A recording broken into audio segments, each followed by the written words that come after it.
So, Crimson Desert has been on my radar for a little while now, and I plan on heavily covering the game on my channel when it releases next month.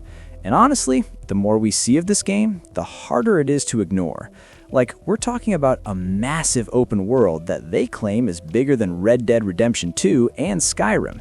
It has really flashy and aggressive-looking combat, giant monsters, dragons, grappling hooks that you can use in combat and in exploration, and a ridiculous amount of NPCs that actually feel like part of the world that you can interact with, instead of just background props. At a glance, it kind of looks like if Elden Ring and The Witcher 3 got kind of mixed together, which is exactly why a lot of people have been saying that this game looks almost too good to be true. So, for today's video, I wanted to do a bit of a recap of what we know about Crimson Desert so far and go over what players should realistically expect when it launches on March 19th. And no, this video isn't sponsored by them, I just think that this game looks really sick and I wanted to talk about it. So, the world of Pywell is split between rival factions, each with their own agendas, conflicts, and territories. And this isn't just background lore because the factions actually shape what you're going to be doing in the world. And one of the more interesting things shown recently is that you're not locked into just one playstyle or perspective. You can control multiple characters, and each one has their own combat style, skills, and weapon preferences. So that alone adds a ton of replayability, because the game just doesn't funnel everyone into the same build and playstyle. The world itself is split into 5 major regions, and they're all very different from each other. You've got open fields, mountainous areas, ruins, underground caves, absolutely filled to the brim with different puzzles and treasures that you can collect along the way. So there's going to be tons of those moments where you're going to get distracted by whatever shiny object you see off in the distance. Side content also looks surprisingly pretty varied. Some side quests are massive, like taking over an entire fortress or dealing with a major boss threat, while other side quests are a lot smaller and more grounded, like helping out the locals, handling everyday problems around the village, and stuff that makes the world feel lived in. And outside of the side quests, there's a ton of miscellaneous quests as well, because they showed some gameplay of there being a bounty board where you can collect some additional quests to earn yourself even more rewards. So there's definitely not going to be any shortage of things to do in this game. And one of the things I'm personally most excited for is that there's a base building mechanic. I am a sucker for any type of base building in these RPGs.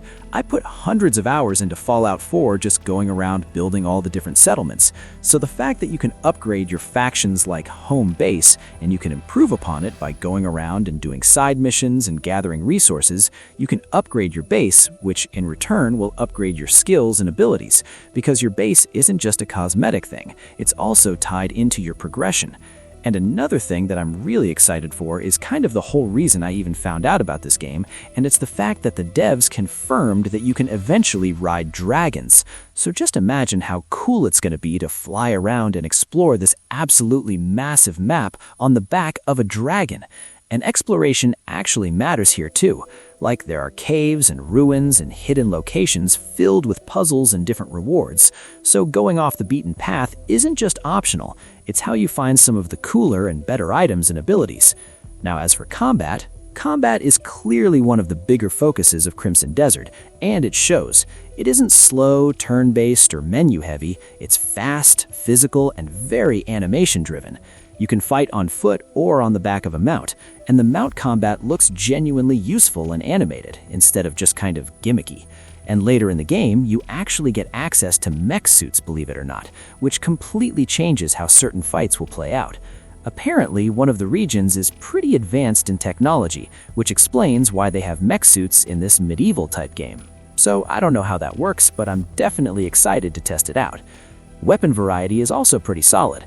You get swords and shields, spears, greatswords, axes, and multiple ranged weapons that all behave differently, so you're not just picking what looks cool. Your weapon choice really changes how the fights feel. And one thing that stood out to me in the latest footage that they released is how flexible the combat is. Like, you can grapple enemies, you can change combos together, swap weapons mid-fight, slide, counter, and reposition yourself constantly to get, like, the high ground on your enemies. It's not about standing still and trading hits. You're always on the move. You're reacting and adapting the entire time, so every fight's gonna feel a little different. so it feels a lot closer to an action game than a traditional RPG, but without losing that RPG depth. In fact, this game gives me a lot of Middle-ear Shadow of War combat vibes, and that's a good thing, because that game's awesome. Now, boss fights in Crimson Desert aren't just big health bars or giant bullet sponges. They're cinematic, aggressive, and they're designed to test your movement and timing rather than just how much raw damage you can deal. As what's especially interesting is that the bosses don't just drop loot. Some of them give you special rewards that grant unique effects, and in certain cases, even abilities or skills inspired by the bosses themselves. As you can see here, you can summon some sort of like giant ghost soldier to come out and do a big slam on your enemies, so that's pretty cool. So this actually gives you an incentive to go out searching for new bosses to conquer.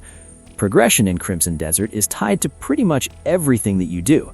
There's artifacts that you find through quests, exploring, and boss fights that will help you level up, increasing things like your health, stamina, and your skill effectiveness. And not every skill is just unlocked through skill menus either.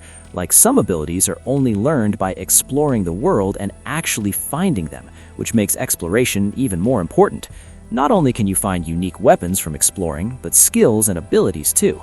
Now, gear progression is what you'd expect, but done properly. You can buy, find, craft, and upgrade weapons and armor, and resource gathering plays a big role in that. You can find resources by either mining, farming, exploring, looting enemies, and all this feeds directly into how strong your character will become. The more work you put in, the more that will reflect in your gear. There's also customization baked in. Weapons and gear can be modified to roll special stats, letting you tailor your builds to your playstyle, instead of every player having the exact same build. So Crimson Desert feels ambitious in a way that we don't see very often. It's not trying to be small or safe or overly familiar. It's leaning hard into spectacle, combat, depth, and world design. And if all this comes together the way it looks like it might, this could be something special. We'll see how it actually holds up once it's in players' hands, but based off of everything we've seen so far, this is absolutely one to keep your eye on. So let me know what you guys think down in the comments section down below. If you guys enjoyed today's video, then be sure to smash that thumbs up button. And if you want to stay up to date on all things Crimson Desert leading up to the release on March 19th, then be sure to hit that subscribe button so you don't miss out on any future videos. So that is going to do it for me, and I'll catch you guys next time.